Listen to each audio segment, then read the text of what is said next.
Hello out there folks, it's Dave from Davestation VR, and welcome to episode 6 of PSVR Digest.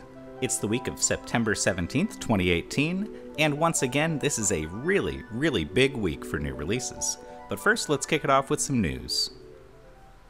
Now, we got some more info on Ace Combat 7 for VR today, and what they've announced is that it's going to be only 3 levels, and then there's also going to be a free flight mode and a mode where you can watch people do air shows from an aircraft carrier. So it's a lot less than people were thinking originally, but I guess we'll have to see how that shakes out. I'm still really excited to get in there and play what there is, and my Horace is ready to go.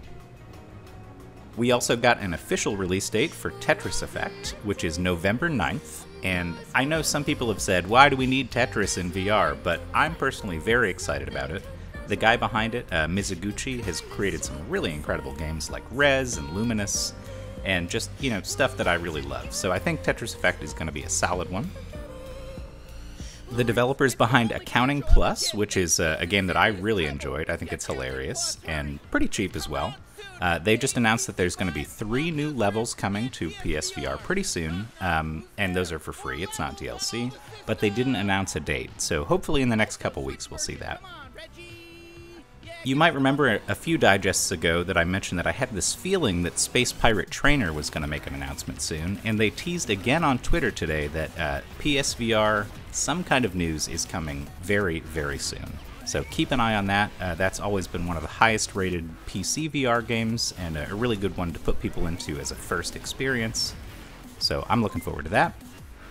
As far as next week's releases, we've got Creed, which is a boxing simulator from Servios, who has made recently just incredible games. I mean, they're the team behind Sprint Vector, Electronauts, Raw Data. So they've done a really good job so far.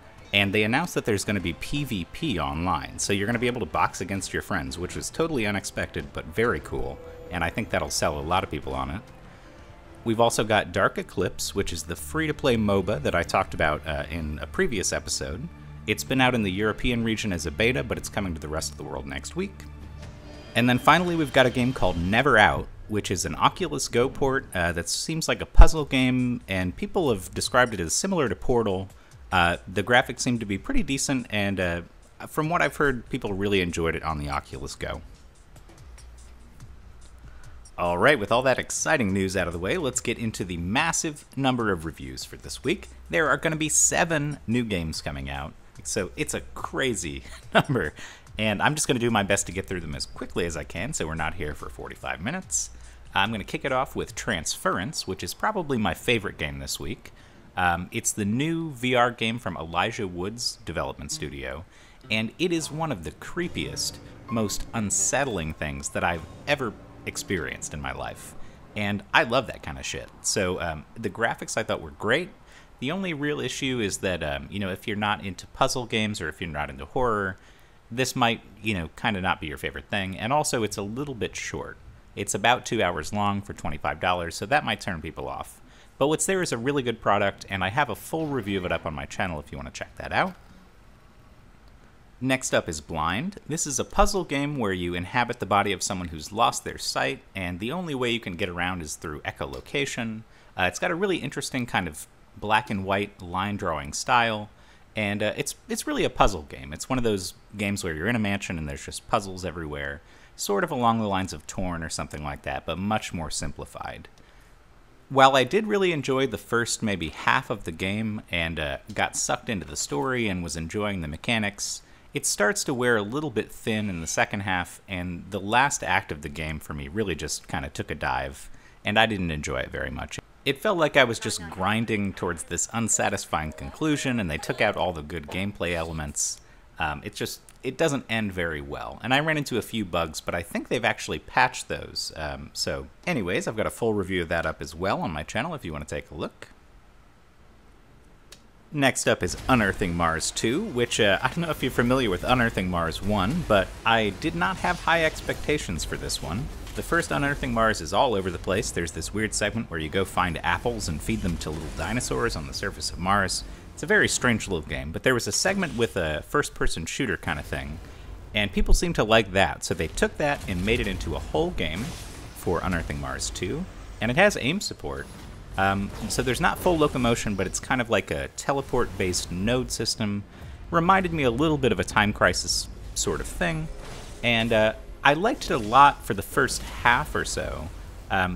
After a while, you start realizing that you're just fighting the same enemies over and over again, and they're sort of bullet sponges.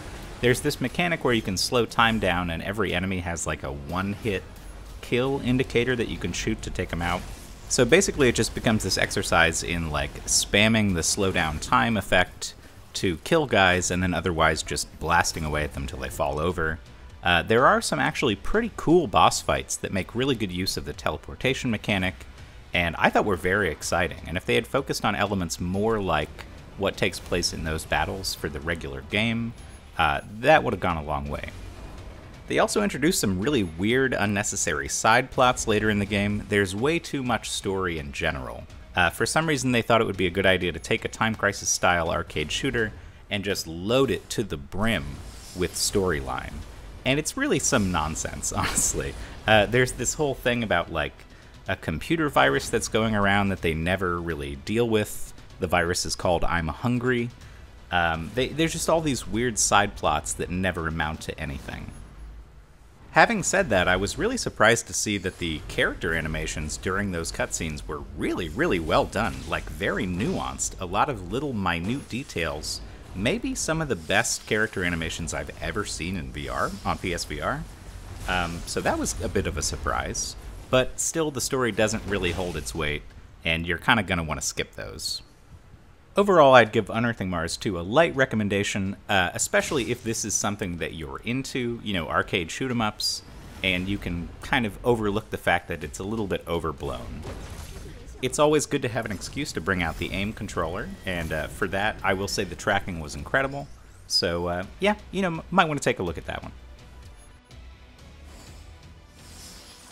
Next game I want to talk about is the Chantry. This is all about learning the knowledge. Have you ever wondered about smallpox and what is the meaning and the message behind the smallpox and everything smallpox related? No? Me either. But who cares? Now you can learn. In this game/experience you go into a doctor's house, a doctor who murdered the smallpox with a little help of the cows. Shout out to all the cows around the world. What a great cow job you did. In this house you wandering around, but not all rooms are accessible straight away. Because first you need to find some stuff and learn some shit. And once you do that, then you'll be able to open some other rooms in house. If you like history and just smallpox in general, then you're probably gonna like it. The house is represented very nicely. Nice details, nice sharpness. The textures on the window frames look really realistic. If you walk up to any window frame, it looks like a real life window frame. Amazing. Also, you can go outside a few times to have a walk on the graveyard, and if you feel like you like walking around the graveyard but you cannot do it all the time because of life getting in way, then at least this experience lets you do it. All the graveyard connoisseurs will be satisfied with this. So it sells only for under a $5 on EU Store. It's very cheap, it lasts about an hour. After that you're probably not gonna play it again because of course you will be educated, you will be fucking fairy of smallpox wisdom. But for what it's worth, it's okay. There's no smooth locomotion, only teleportation, but for this it's not even that needed. But it was alright, and yes, it was me, Davestation VR. Next up, we've got Trickster VR, which everybody was looking forward to as a co-op dungeon crawler for PSVR, and it looked pretty cool from the PC reviews and everything on Steam, but unfortunately they silently stripped out the multiplayer support for the PSVR version. Initially they said it was going to be 2 players only instead of 4, and then on release, there's just no multiplayer at all. So that's kind of a big hit for that one. I was really looking forward to getting there with some friends and trying it out. As it stands, the single-player mode is a little bit frustrating to play because even though there's a lot of unlocks and there's cool, you know, randomly generated stages and stuff, the control scheme on the moves is just so poorly implemented that I can't figure out how somebody made it through testing and didn't say, fix this thing. So essentially you're going to press one move button to move forward, and then the X and circle buttons on that same controller turn you left and right. But you can't turn and move at the same time. So for a game that's based around melee combat and like shooting arrows and stuff, you need to be mobile for something like this. And the control scheme just completely hampers that. I couldn't get into it the same way that I've seen other people get into it because I was just so frustrated at the way it was set up, and I never felt like I was doing what I wanted to do. Alright, this video has been going on for a while. Just to keep things interesting, here's a giveaway for Unearthing Mars 2. This is a US copy. Put the code in as fast as you can. And please, as always, if you are the first one to redeem this code, leave a comment below so everybody else doesn't waste their time trying to redeem it. I would really appreciate it. That didn't happen last time I did this, so do me a favor. Do everybody a favor. And just say, I claimed the US code for Unearthing Mars 2 that is now appearing on the screen. Say that, please. Anyways, let's continue with reviews. For the second to last review this week, we're getting into the home stretch. We're going to talk about Downward Spiral Horace Station. This is a zero-gravity, abandoned spaceship exploration game with a little bit of combat and some puzzles thrown in. And I really got to say, the atmosphere and the locomotion scheme here are very cool. And the fact that you can play the entire campaign as a co-op thing, I really enjoyed. I played a little bit with Brian from Without Parole, and we were having a great time doing that. The entire game is separated up into a series of 8 chapters, and I didn't finish the whole thing, full disclosure. I didn't have time this week. There were a lot of games. So I got about to chapter 5, and even at that point I started to feel this creeping sense of repetition sinking in, where a lot of the environments just kind of looked the same. The big change about a new area was that they put a blue light on something, but it still looked the same as every other part of the spaceship. So it may get a little bit stale. On top of that, the online multiplayer modes, besides the campaign, which are Deathmatch and Horde, feel a little bit tacked on, and especially Horde was just not very much fun.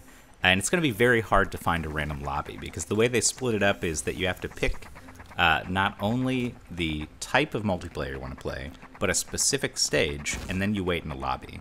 And for anybody who knows how hard it is to get into a lobby on a PSVR game, unless it's Firewall, like, it's just not set up in a way where you can get into random matches with people. So I think they really didn't deliver on that part. Overall, though, despite those gripes, I really like what they did here with the atmosphere of the space station, and the locomotion system is just very, very cool once you get the hang of it. If detached was too much for you, too intense, this is going to be much, much easier to deal with, but also still gives you that feeling of being in zero gravity, and that's done very well. And last but not least, the game that you probably don't need a review for because it's free right now as a beta version, and will be coming soon in the future, but it's not even finished yet, is Honor and Duty D-Day.